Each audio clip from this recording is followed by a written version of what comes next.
ಅಂದಾಗ ಸೊ ಯಾವ ರೀತಿಯ ಮಾತುಕತೆ ಅವರ ಜೊತೆ ನಿಮ್ದಿತ್ತು? ಸೊ ಸಿನಿಮಾ ಮಾಡುವ ಹಂತದಲ್ಲಿ ಯಾವ ರೀತಿ ಪ್ರೊಸೀಜರ್ ನಿಮ್ಗೆ ನೆನಪಾಗ್ತಿದೆ ಅನ್ನೋದು, ಮತ್ತೆ ಏನಾದ್ರು ಮನಸ್ತಾಪದ ಪರಿಸ್ಥಿತಿಗಳು ಕಾಣಿಸ್ತಾ ಅಂತ ಸರ್? ನನಗೆ ಅಂದ್ರೆ ಇದ್ರಲ್ಲಿ ನಾನೊಂದು ಕ್ಯಾಮಿಯೋ ಪ್ಲೇ ಮಾಡ್ತಾ ಇದ್ದೆ, ಒಂದು ಇಂಪಾರ್ಟೆಂಟ್ ರೋಲ್. ಅಂಡ್ ಇದರ ಪೋಸ್ಟರ್ ಇಂದ ಹಿಡಿದು ಇದರಲ್ಲಿರುವಂತ ಟೈಟಲ್ ಇಂದ ಹಿಡಿದು ಎಲ್ಲದೂ ಕೂಡ ಅವ್ರ ಹೆಸರಲ್ಲಿರೋದು. ಅಂಡ್ ನನಗೆ ಅದು ಗೊತ್ತಿತ್ತು ಕೂಡ.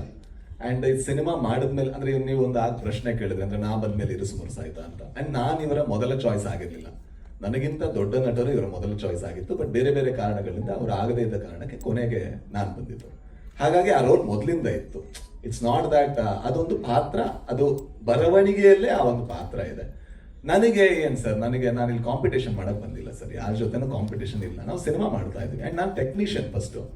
ನನಗೂ ಗೊತ್ತು ಒಬ್ಬ ಮನುಷ್ಯ ಒಂದು ಸಿನಿಮಾ ಮಾಡೋದಕ್ಕೆ ಎಷ್ಟು ಶ್ರಮ ಪಡ್ತಾನೆ, ಎಷ್ಟು ಬದುಕುಗಳು ಅದರಲ್ಲಿ ಇನ್ವಾಲ್ವ್ ಆಗಿದೆ ಅಂತ. ನನ್ನ ಒಬ್ಬನ ಜೀವನ, ನಂದೇನೋ ಹೆಸರು, ನಂದೇನೋ ಕಾಂಪಿಟೇಷನ್, ಇದ್ರಲ್ಲಿ ನಾನು ಒಪ್ಪಿಗೆನೂ ಇಲ್ಲ, ಇದನ್ನ ನಾನು ಸಮ್ಮತಿನೂ ಕೊಡಲ್ಲ. ಇದು ನನಗೆ cinema is much bigger then me sir. ನನ್ನ ಹೆಸರು ಹಾಕಿಲ್ಲ, ನಂದು ಏನು ಹಾಕಿಲ್ಲ ಅಂದ್ರೂ ಕೂಡ ಯಾರು ಬರಲ್ಲ ನನ್ನ ಕಡೆಯಿಂದ, ಗ್ಯಾರಂಟಿ. ಮುಂದಿನ ಸಿನಿಮಾಗಳಲ್ಲಿ ಗ್ಯಾರಂಟಿ ಯಾರು ಬರಲ್ಲ, ಯಾಕಂದ್ರೆ ಸಿನಿಮಾ ದೊಡ್ಡದು, ನಾವು ಅದನ್ನು ಕಲ್ತವ್ರು. I think it's very unfortunate that we are speaking about this. ಒಬ್ಬ ಕುಂದಾಪುರದಿಂದ 9ನೇ ಕ್ಲಾಸಲ್ಲಿ ಮನೆ ಬಿಟ್ಟು ಓಡ್ ಬಂದು ಇವತ್ತೊಂದು ಇಷ್ಟು ದೊಡ್ಡ ಸಿನಿಮಾ ಮಾಡಿ, and we are speaking about ಅದರ ಕ್ವಾಲಿಟಿ. ನೋಡಿ ಸರ್, ಇಡೀ ಇಂಡಿಯಾ ನೋಡುವಂತ ಒಂದು ಸಿನಿಮಾ ಮಾಡಿ ನಾವು ಮಾತಾಡ್ತಾ ಇರುವಂತ ಇಶ್ಯೂ ಇದಾಗಿದೆ ಅನ್ನೋದಿಲ್ಲ. It's so sad, it's so sad.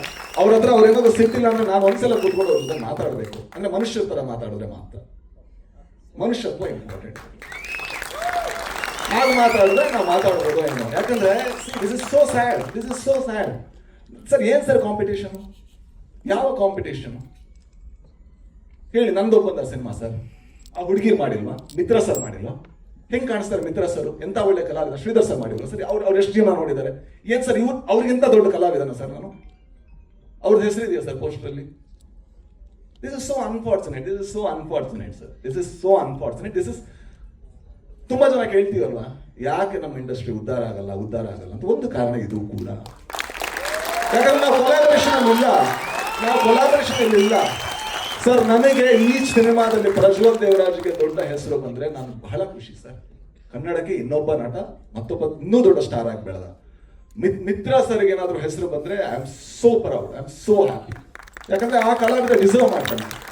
ಅವ್ರ ಹತ್ರ ಕಿತ್ಕೊಂಡು ನಾನು ಏನ್ ಸರ್, ನನಗೆ ಈ ಸಿನಿಮಾದಲ್ಲಾಗ್ಲಿ ಮುಂದೇನೋ ಹಿಂದೇನೋ ಮಾಡಿದ್ದೀನಿ.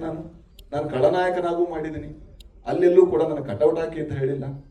ಅಥವಾ ನಾನು ಸೂಪರ್ ಸೋ ಅಲ್ಲಿ ಕಾಮಿಡಿ ಆಗೋ ಮಾಡಿದ್ದೀನಿ. ಅಲ್ಲೆಲ್ಲೂ ಕೂಡ ನನ್ನ ಹೆಸರು ಪೋಸ್ಟರ್ ಬನ್ನಿ ಅಂತ ನಾನು ಕೇಳಿಲ್ಲ. ನನ್ನ ಜೀವನದಲ್ಲಿ ನಾನು ಅದನ್ನ ಮಾಡಲ್ಲ.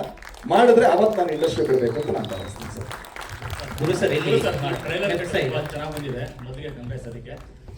Thank you finally.